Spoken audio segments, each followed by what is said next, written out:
Yo, what it do? It is your boy One Star, and this is the KENS with One Star. Man, I got a legendary artist that's in the game. Like, it's been a while since many people seen him. He been behind the scenes, but now everything is starting to flourish and to come out. Man, I got Mr. KAMP KENS in the building. How you doing, KAMP? Man, good to be here, man. It's a blessing. Man, it's a pleasure. It's a pleasure. Now, everybody know me on this channel. Everybody know that me being on this channel, I ask directly strict questions. Yeah, as you should. Yeah. Alright, question number one. 10 questions for my homie. I got you. Question number one. Now, everybody talked about the top 10 greatest artists, right? In Nashville. You know you made the list too. But you know, it's a rumor that got a top 10 worst artists out there too. Yeah, they put, and your name out there. How do you feel about, I know it's about, people really don't care about critique, but then again, how do you feel about people trying to say you on this list as well? Because you on a great list of the top 10 with being noticed, but then also, do you feel like this person is a hater? Like, what do you feel? They hating on the game, or do they do not understand KAMP the way that they need to understand? I think people look for controversy. They find ways to find attention. Mm-hmm. So me personally, I appreciate that too.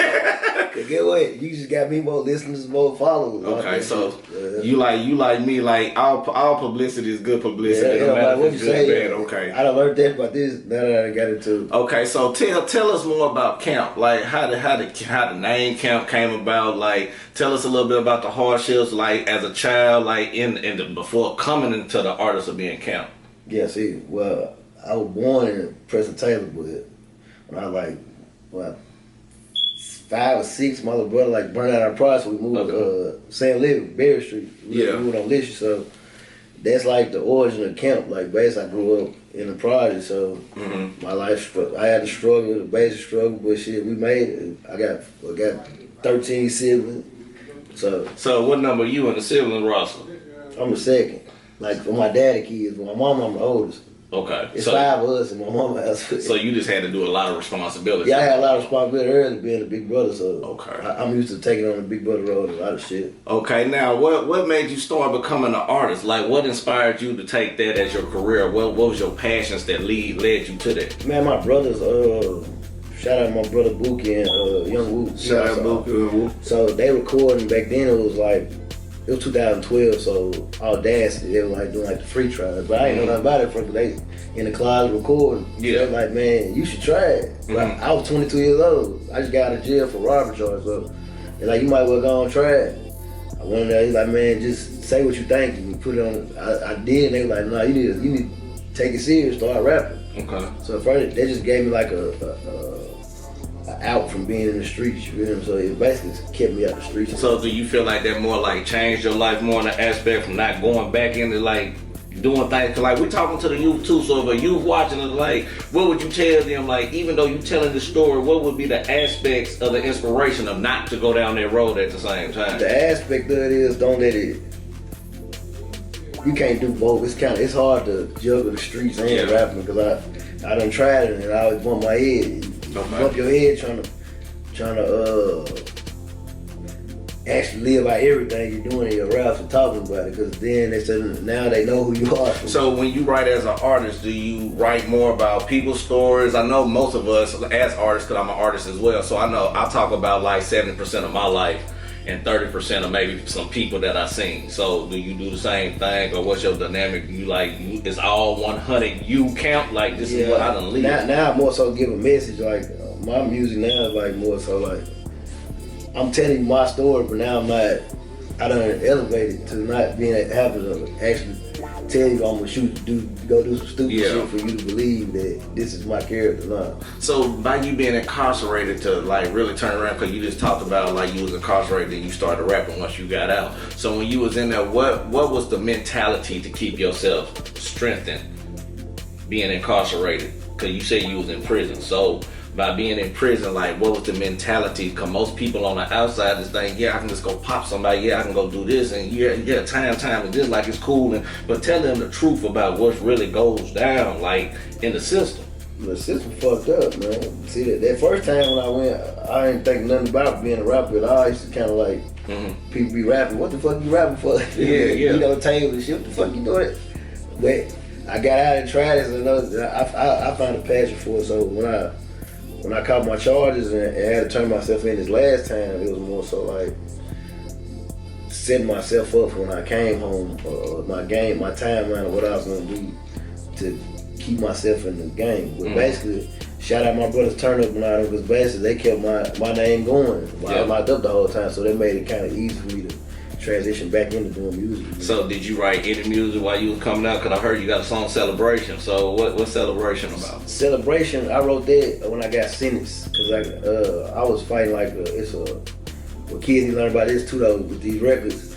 They got an Armed Career Criminal Act in the federal system that if you qualify, they would give you 15 years minimum to life. Listen. Put them guns down, you feel me? I'm telling you from experience. So I somehow, God's will, got that off of my name, because they were trying to give me that charge. But I didn't qualify for it, so I ended up getting 31 month sentence. Okay. So that same day, the judge like, well, you've been doing so good, you can just turn yourself. We're gonna give you till, it was January the 18th. I got sentenced to 2021. They gave me till May to turn myself in. So that same night, I made Celebration. So you went through all of that. You done made Celebration. You done went through that. You done came out. Now you done flattened the sentence. Now let's talk about Lunchbox, because you created something that is very just going kind of viral. Right now, it's going viral. People don't think. I know potential, so it's going viral. You coming with Lunchbox open mics, and you helping other artists become, you inspiring them to become better as they development. Talk about Lunchbox and talk about your artists that you be dealing with. Man, Lunchbox, man, I gotta give shout out to him, man, because he helped me. He like matched my work ethic. I finally found somebody who can match like how I work. So he been working out for us, and is blessing him too at the same time, because now shit, people starting to pay attention to him. Because if you notice, he only got 300. I think he just got 400 followers on him. We started off, he had about 18 followers. Just if I can impact you and help and open up lanes to more business, I'm with it. And the artists I rock with, Straight Cash, K-Bone, got a couple, J2 Slam, he gonna drop one, Cut Up. It's my sister Jakaya. I just got him tapped in with Lil Vac. He just dealing with Lil Vac. So shout out to Vac too. This shit going on right now, man, and it's open to everybody, man. Just tap in. You heard what he said. It's open to everybody. So another question for you: what was some of the hardships of you growing up being in Nashville? Man, I can't say it was kind of, to be crazy. It was fun growing up in Nashville for me.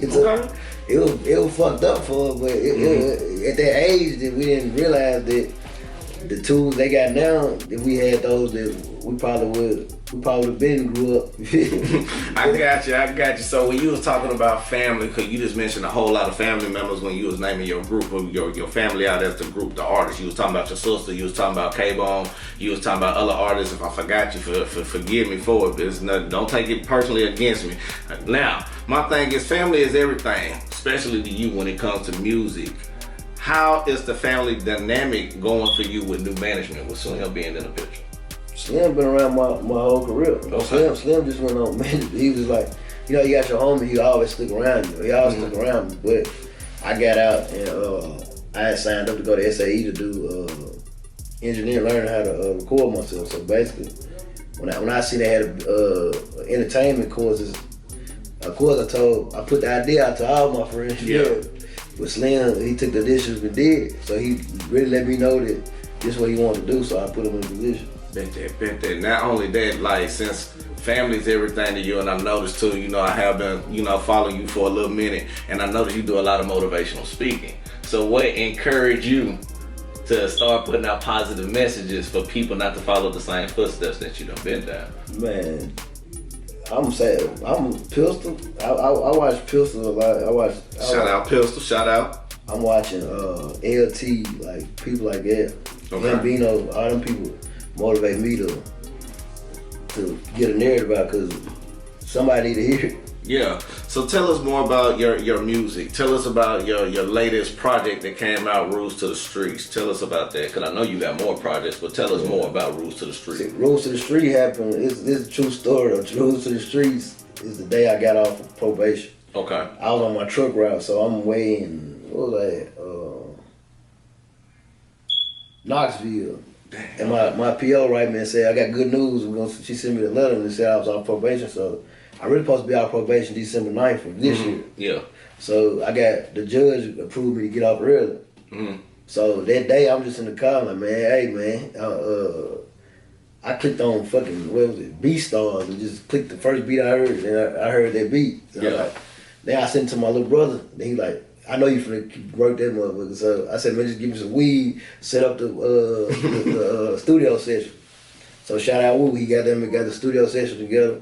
We recorded Rules to the Streets. So how do you feel about now being you becoming you already been a rising icon, but how you feel about being a re-rising icon, like everybody's starting to pull towards KAMP way, and then you got Straight Cash with you, K-Bone, again, your sister, and you just got a lot of artists. You've been doing a lot of work since you've been out, like just running with it. So how do you feel about what's coming on now? You feel like the hard work done finally paid off, or you still got more to push on too? I still got a lot of work, because it's still some artists that I feel like I can help too. So Okay. I'm more getting to trying to get into my exec mode. I'm almost 5 years. I'm gonna be 40, so I gotta I gotta make sure I open the door for the people up under me. Okay, that's real. That's real. Now, do you think about Nashville really? Is Nashville really supporting their artists the way they need to, or you think they just flooding right now? Or you think? Nah, cause one thing about Nashville, I love my city to death, but they only go for what somebody else says cool. Somebody gotta say this cool for you to like it. Yeah. When you silently like it though, you can. People like you in silence. They're not public. Don't want to say what's not cool to say. So Yeah. Okay. that's the only problem with Nashville. They're just like I seen more shells of I don't know these people. That's bad on you for being to say you support Nashville, but you don't know the artist. I feel like Nashville really should support more. I don't care, like, if you know you a rising icon, I do feel like we should support. Like, it's a lot of people that takes ego in a way, but I think if many people remove their ego and start be like, hey, this person is trying to network and this other person trying to network. Instead of trying to charge these high ass features that people be trying to charge, and you're not even on a Billboard charge yet, because I feel like you need to be on a Billboard charge at least the feature. See me, I'm reasonable. Like I tell people, if I say you might pay $150, that $150 is finna go to a couple, it's finna go to rehab. And the studio sessions don't be cheap, like I tell people. But for me to bring you in to be like, come do this song, I have to pass it like, want you on the passionately. So you telling me let's do a feature, but you think you'll come on my studio time and think I'm paying for the studio time. Now, last question before we get up out of here. Now, if there's anybody that you want to send flowers to while they are living, who would it be? Gonna send your flowers to them now.